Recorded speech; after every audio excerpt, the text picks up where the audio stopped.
Ini videonya cuman bongkar paket saja ya, sama sedikit apa ya, cerita ya, atau kemarin bukan kemarin sih, mungkin 2 atau 3 hari yang lalu saya dapat kerjaan printer Epson. Dia itu keluhannya kalau printernya berhenti ya, tidak dipakai gitu, hitungan tidak sampai setengah jam lah, yang penting berhentilah. Itu hasil cetaknya tidak bagus, jadi kayak itu printernya buntu lama tidak dipakai. Cuman kalau di cleaning biasa ya, kadang itu bagus, tapi lebih seringnya itu harus di infusing ya, kemudian dia bagus, cetaknya tidak ada masalah. Saya kira sih waktu itu saya sempat buat apa ya istilahnya, tutorial atau petunjuk ya, kalau printernya tiap kali dipakai harus cleaning itu saya suruh ganti tintanya. Mungkin waktu itu benar ya, orangnya tak tanya merek tintanya apa, orangnya tidak tahu, yang penting isi cocok buat Epson kalau beli. Tapi setelah itu saya dapat masalah yang sama, ternyata solusi yang lama itu tidak bisa saya pakai ya, dengan mengganti tintanya orangnya tak tanya itu apa benar pakai tinta ori. Iya benar, cuma saya tidak dikasih foto botolnya ya, takutnya pakai tinta palsu. Biasanya kalau tidak pakai tinta ori kan sebagian orang itu ada yang keberatan ya dengan harga yang hampir 100, terutama percetakan kecil ya, itu mereka pakai blueprint. Sampai sekarang tidak ada masalah sih, tidak ada masalah, kecuali kalau sudah headnya aus nggak harus ya, wajar namanya dipakai. Tapi selama dipakai dan sempat berhenti tidak dipakai ngeprint itu udah ada masalah. Setelah saya cari tutor sana sini ya, kebanyakan itu ini yang disuruh ganti apa ini, capingnya ya atau apa, sama pernya itu ditarik. Cuman kok posisinya kalau dibuat cleaning, pompanya itu kerja itu maksudnya dia buang tinta, ada berarti kan tintanya nyedot dan lancar. Yang jelas di bagian tabung Epsonnya juga tidak ada masalah. Kalau sudah nyedot tinta buang banyak, bukan gelembung di bagian ujung selangnya ya. Kalau cuma gelembung dan tidak ada tintanya itu tidak sampai genang, berarti ada masalah. Entah ini waktu masangnya kecepit di bagian bawah atau gimana, saya tidak tahu. Masalahnya itu di bagian ada yang bilang itu roller atau molen di dalamnya sini. Jadi tak bongkar saja ini ya.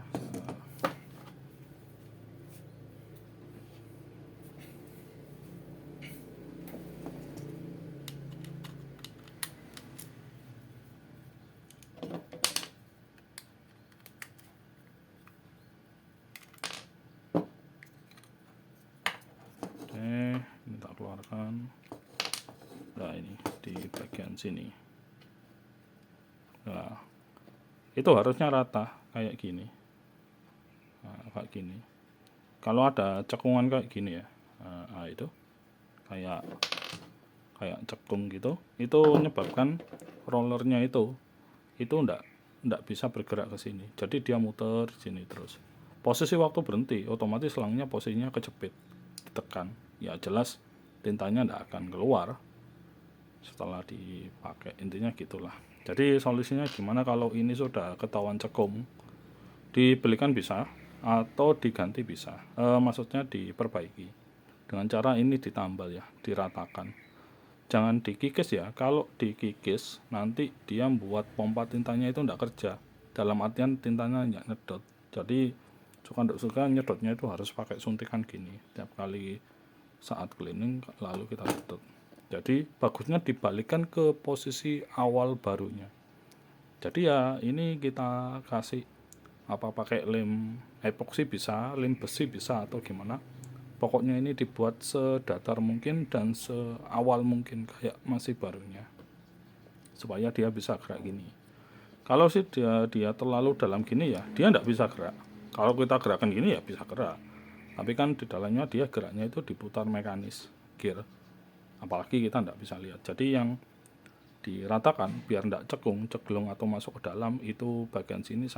Jadi usahakan seimbang mungkin, nah, supaya dia bisa gerak gini. Nah, pokoknya kayak gini. Tapi jangan tebal-tebal ya, pokoknya yang penting itu dia lurus gini tok, nutupi gini, pokoknya dia lurus. Oke, itu yang bisa tak kasih cerita. Saya ndak ada hasil berhasil apa ndaknya, soalnya waktu itu saya ndak tahu berhasil atau ndak ya. Jadi pas tak coba kok bisa, jadi ya cuma jenisnya cerita gini tak. Lalu kita rakit, pastikan selang panjangnya itu memang sesuai kebutuhan di dalam rollernya, jangan terlalu panjang atau pendek. Tentunya kita kasih minyak ya. Nah, pastikan itu lurus, masangnya benar gini, selangnya itu ndak amblas ke bawah, jadi selangnya itu ada di tengah-tengah rollnya sini. Lalu ya sudah kita pasang. Nah, pastikan rapat. Bautnya pendek ya, seukuran gini. Misalnya kalau kita pakai masang baut panjang gimana, lebih panjang dari standarnya, takutnya plastiknya pecah dan dol, jadi nambah masalah baru lagi nanti. Nah, gini tak. Berarti kalau nanti ada kerusakan ya, selama ini tidak buntu ya, tentunya ini harus diperiksa dulu. Ini dengan cara saya pakai suntikan ya, tak sambung selang terus saya pakai nyedot gini. Kalau dia terisap ya berarti tidak ada masalah di sini. Masalahnya di bagian ini yang sering aus. Teman-teman bisa belikan bagian dalamannya satu sekaligus sama selang bisa, atau belikan rollnya saja bisa. Tapi kalau sudah terlanjur beli ya mendingan satu set ya. Takutnya nanti masalah roll beres, terus dia kumat lagi, pompanya tidak naik, ternyata selangnya juga aus. Tapi sampai kasus sekarang saya tidak pernah ganti selang ya, belum pernah. Oke, itu saja. Ini tak rakit lagi, soalnya saya ngilangkan capingnya atau saya lupa taruh di mana.